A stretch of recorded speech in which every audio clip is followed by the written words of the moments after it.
A little bit of progress has been made, people.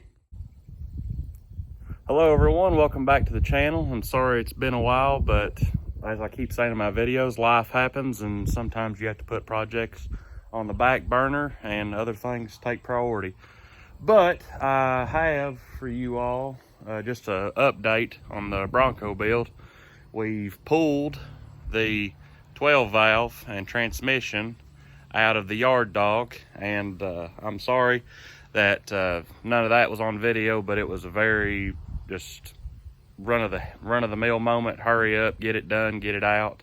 And I didn't have any place to set the phone down to check anything or record anything, and it would have been that interesting anyway.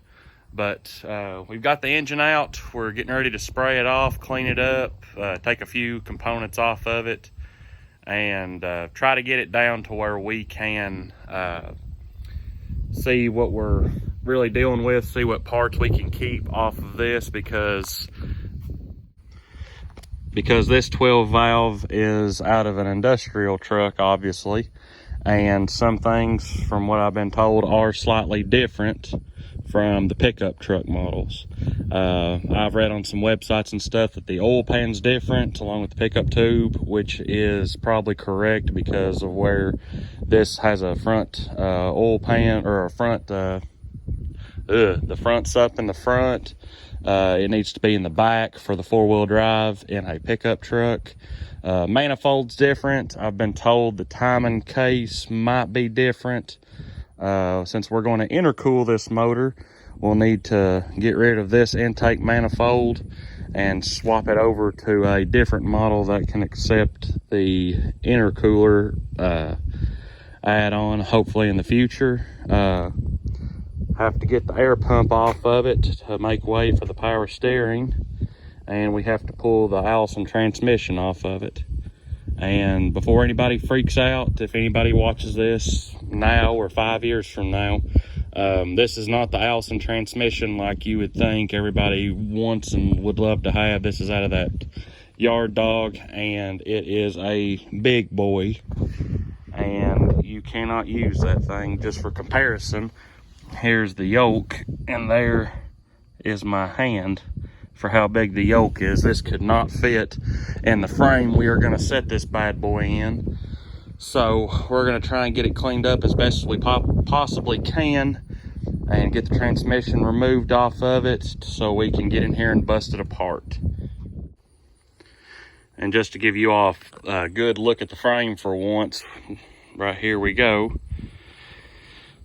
This is a 1993 F350 frame, 1 ton, straight axle front end.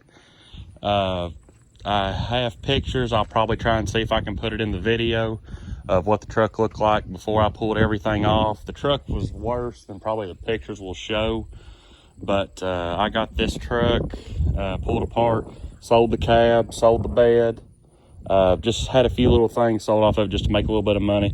But I've cleaned it out, got all the dirt out, got all the grease grime cleaned up to see what we're working with. And I have a Bronco frame out there that in the past video you all have seen where I have pulled the body off of it and everything. We're going to cut this frame down in probably this section right here to right here to shorten it up to the Bronco body length. That way when it's all said and done, we can just set the body down.